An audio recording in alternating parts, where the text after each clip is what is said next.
ಒಂದು ಸಿಂಪಲ್ ಆದ ತುಂಬಾ ಟೇಸ್ಟಿ ಆಗಿರ್ತಕ್ಕಂಥ ರವಾ ಲಡ್ಡುನ ಹೇಗ್ ಮಾಡೋದು ಅಂತ ನೋಡ್ಕೊಳ್ಳಿ. ಶ್ರಾವಣದಲ್ಲಿ ಇದನ್ನ ಎಲ್ಲರ ಮನೇಲೂ ಆಲ್ಮೋಸ್ಟ್ ಮಾಡೇ ಮಾಡ್ತಾರೆ. ಇದು ತುಂಬಾ ಈಸಿ ವಿಧಾನ ಹೇಗ್ ಮಾಡೋದಂತ ನೋಡಿ. Welcome to my channel recipes of my kitchen. Ingredients ನ ನೋಟ್ ಮಾಡ್ಕೊಳ್ಳಿ. ಒಂದ್ ಕಡಾಯಿಗೆ 2 ಟೇಬಲ್ ಸ್ಪೂನ್ ಅಷ್ಟು ತುಪ್ಪ ಹಾಕೊಂಡಿದ್ದೀನಿ. ಅದಕ್ಕೆ ಬಾದಾಮ್, ಕ್ಯಾಶು ಮತ್ತೆ ದ್ರಾಕ್ಷಿನ ತಗೊಂಡಿದ್ದೀನಿ. 2 ಟೇಬಲ್ ಸ್ಪೂನ್ ಆಗಷ್ಟು ಡ್ರೈ ಫ್ರೂಟ್ಸ್ ತಗೊಂಡಿದ್ದೀನಿ. ಕಡಿಮೆ ಉರಿಯಲ್ಲಿ ಚೆನ್ನಾಗಿ ರೋಸ್ಟ್ ಮಾಡ್ಕೋಬೇಕು ಇದನ್ನ.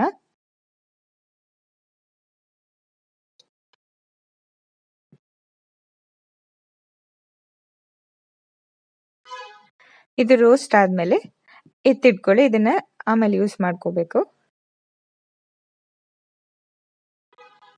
ಸೇಮ್ ಇದೇ ಕಡಾಯಿಗೆ 2 ಕಪ್ ಅಷ್ಟು ಚಿರೋಟಿ ರವೆನ ಹಾಕೋಬೇಕು. ಇದನ್ನು ಕೂಡ ಲೋ ಮೀಡಿಯಂ ಫ್ಲೇಮ್ ಅಲ್ಲಿ ಇಟ್ಕೊಂಡು 5 ರಿಂದ 6 ನಿಮಿಷ ನೀಟಾಗಿ ಹುರ್ಕೋಬೇಕು.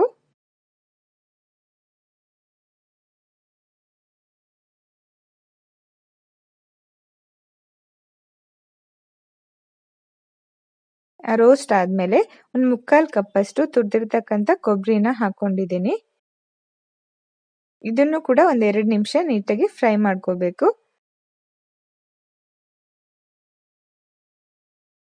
ನೆಕ್ಸ್ಟ್ ಇದಕ್ಕೆ ಪೌಡರ್ ಶುಗರ್ ಮಾಡ್ಕೋಬೇಕು. ಅದಕ್ಕೆ 1 ಕಪ್ ಅಷ್ಟು ಸಕ್ಕರೆ ತಗೊಂಡಿದ್ದೀನಿ. ಅದಕ್ಕೆ 4 ಏಲಕ್ಕಿ ಹಾಕೊಂಡು ಪೌಡರ್ ಮಾಡ್ಕೋಬೇಕು. ಈ ತರ ಪೌಡರ್ ಮಾಡ್ಕೋಬೇಕು. ನೆಕ್ಸ್ಟ್ ಇದನ್ನ ಹುರ್ಕೊಂತಾ ಇದ್ವಲ್ಲ ರವೆ, ಅದಕ್ಕೆ ಹಾಕೋಬೇಕು. ಇದನ್ನ ಹಾಕೊಂಡು 3 ನಿಮಿಷ ನೀಟಾಗಿ ಮಿಕ್ಸ್ ಮಾಡ್ಕೊಂಡು ಫ್ರೈ ಮಾಡ್ಕೊಳ್ಳಿ. ನೀಟಾಗಿ ಹೊಂದ್ಕೋಬೇಕು ರವೆ ಜೊತೆ ಸಕ್ಕರೆ ಮತ್ತೆ ಕೊಬ್ಬರಿ.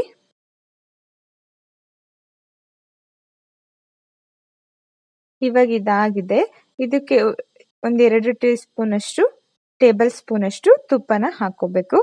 ತುಪ್ಪ ಆಪ್ಷನಲ್, ನಿಮ್ಗೆ ಎಷ್ಟು ಬೇಕಾದ್ರೂ ಹಾಕೋಬಹುದು. ಮಿನಿಮಮ್ ಇಷ್ಟ ಹಾಕೊಂಡ್ರೆ ತುಂಬಾ ಚೆನ್ನಾಗಿರುತ್ತೆ.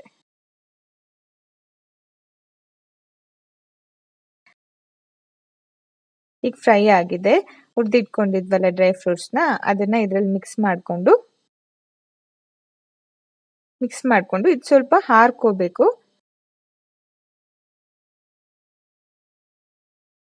ಇವಾಗ ಇದು ಹಾರ್ಕೊಂಡಿದೆ. ಇದಕ್ಕೆ ಕಾಯಿಸಿರ್ತಕ್ಕಂಥ ಹಾಲನ್ನ ಹಾಕೋಬೇಕು. ಅಷ್ಟು ನೋಡಿ ಎಷ್ಟು ಬೇಕಾಗುತ್ತೆ ಹಾಲಂತ. ನಾನು ಇಲ್ಲಿ 3/4 ಕಪ್ ಅಷ್ಟು ಹಾಲು ತಗೊಂಡಿದ್ರೆ ಅದು ಸ್ವಲ್ಪ ಮಿಕ್ಕಿದೆ. ಈ ತರ ರೌಂಡ್ ಶೇಪ್ ಮಾಡ್ಕೊಂಡು ಇಟ್ಕೋಬೇಕು. 2 ಕಪ್ ರವೆ ತಗೊಂಡಿರೋದ್ರಿಂದ ಇದರಲ್ಲಿ 15 ಅಷ್ಟು ರವಾ ಉಂಡೆ ಆಗುತ್ತೆ. ತುಂಬಾ ಈಸಿಯಾಗಿ ಆಗುತ್ತೆ, ತುಂಬಾ ಟೇಸ್ಟಿಯಾಗಿರುತ್ತೆ. ಟ್ರೈ ಮಾಡಿ ನೋಡಿ.